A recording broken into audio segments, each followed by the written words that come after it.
I'm Dallas Barber, big game biologist for the Oklahoma Department of Wildlife Conservation. Wanted to talk to you guys a little bit today about our new antlerless regulations that you might have seen that liberalize bag limits for antlerless deer across a lot of the antlerless zones in our state. This was really done in a response to overpopulation issues and in response to a skewed buck-to-doe ratio that we're beginning to see across a lot of our state. So some benefits of antlerless deer harvest, or additional antlerless deer harvest, I should say, really come forward in healthier deer and better antler development. A lot of this can all be attributed to a couple of different things. A more even buck-to-doe ratio. So when you have that, there's a couple different things that happen actually. You're going to have a more condensed rut period. So that buck is actually not having to travel or make excursions across multiple properties to cover does that have come into estrus. All of those does are coming into estrus at the same time, and he's able to cover all of those deer. It provides for a better hunting experience. Another one is going to be additional available nutrition for your deer herd.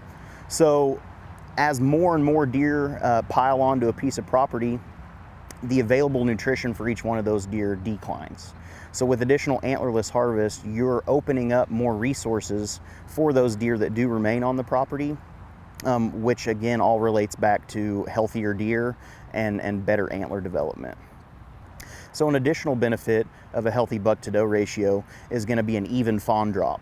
When all of those does are able to be bred in a short period of time, it leads to all of the fawns actually hitting the ground at the same time.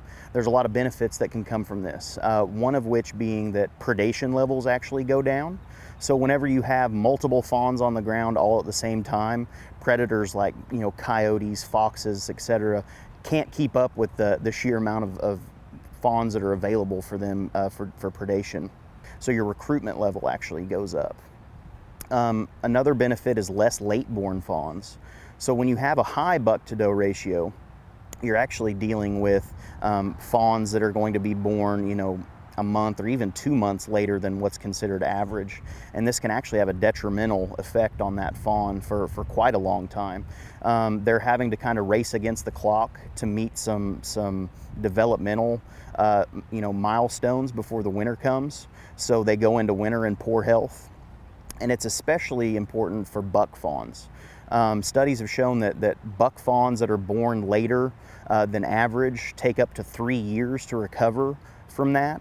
So that's definitely something that can help your deer herd, is to even that buck-to-doe ratio and lead to less late-born fawns, lead to a tighter rut period, which leads to better hunting.